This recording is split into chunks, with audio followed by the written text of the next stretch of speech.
Hey everyone, it's Mike. This is Real Life Counseling again, and I wanted to talk to you about bringing the concepts of choice theory and cognitive behavioral, REBT, NLP, positive psychology, solution-focused therapy into schools. Now, I'm putting together a little series. We talked about corporate before. And of course, I'm not giving you too many specific details. It's basically the application of CBT and REBT and choice theory and positive psychology in different contexts. And we know the way to do that, just identifying distortions and self-defeating beliefs and behaviors and looking for a more rational, objective way, more productive behaviors, trying to find the gap between what a person wants and what they have, strengths-based, and we utilize that on an individual basis with the people that we're working with. But the idea is, imagine that people learn these techniques in school from their parents. Couples learned it working with each other in the corporate world. People kind of help you in the corporate world from the time you began to retirement. And certainly on an individual basis. So the application of these across all areas of life, family, couples, children, school, corporation, the work world, individually, I think the impact would be tremendous in just helping people to think more rationally, logically, to behave in a way that gets them to the goals they want and is more productive. And so today I just want to talk about the application in education.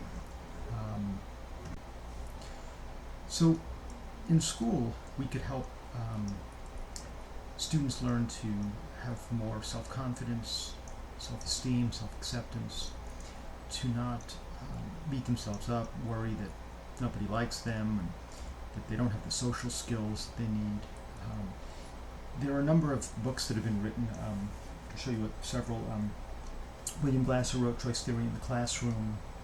An REBT practitioner had a little pamphlet, Rational Motive Therapy in the Classroom. William Glasser's wife, wrote one about having high school meetings for high school. And again, there's Inspired in the Classroom. This is Choice Theory and the classroom of choice. This was written many, many years ago about, this was kind of like an anti-drug thing. These are workbooks that goes from early childhood all the way up to high school. That's the other one that I showed you. And Ann Vernon for REBT wrote Thinking and Feeling, grades 1 to 6. They also have, from 5 to 12, and an updated version, and another version, 1 to 5, and also, again, 6 to 8 and 9 to 12. So there's many, many different books that have been written, even positive psychology. Martin Seligman did a review and brought positive psychology into a high school class to see whether or not there would be the benefits in high school, and he found that there were.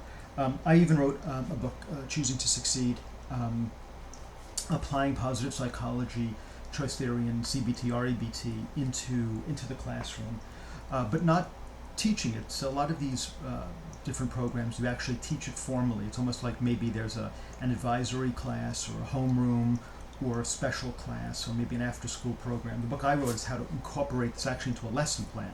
So I talk about certain like lesson plans where you can actually incorporate the concepts of choice theory and REBT, CBT, positive psychology into your lesson in a very smooth, seamless, organic way. So you're not hitting them over the head with it. You're not saying, hey, all right, we're going to have a class tonight, let's learn about REBT, which there's nothing wrong with. I think teaching it directly in a more psychoeducational way is great. But if you can infuse these things into an already existing lesson plan for all the subjects, math, science, social studies, English, health, gym, PE, art, so much the better. It's you kind of get it in a very organic way. So again, the idea is you're helping people to think in a rational, objective, not mind read, not fortune tell, not catastrophize. Looking to try to get people's needs met. We all have a need for belonging, especially when you're a teenager in school, We want to feel successful and accomplished and productive. And so, we want to build on strengths. We want to strengthen our strengths. And so the ability to bring this into an environment like schools and through college, this is through college as well, as they're transitioning from adults, from young adults to a post-collegiate environment. A lot of people have insecurity in relationships, imposter syndrome. They went to school, but then they actually have to apply it on the job, and they don't feel confident in themselves.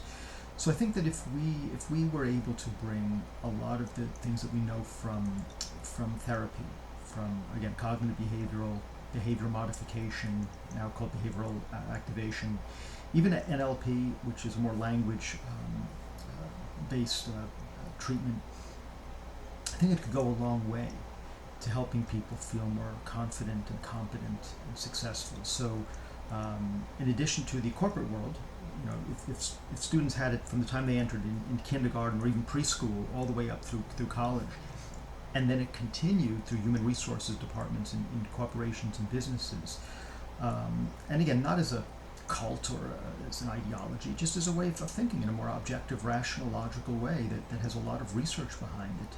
I think so much of the insecurity and fear and anxiety would, if not disappear, at least be ameliorated.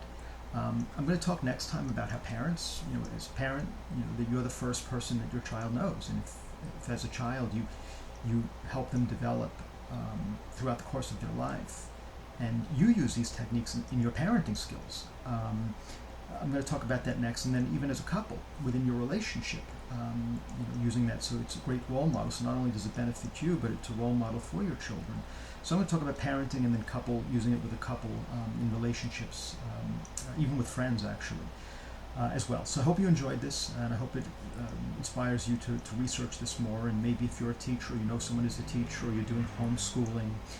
If you're in a corporation, if you work in a business, you're a worker, you're in human resources, you're an owner, a manager.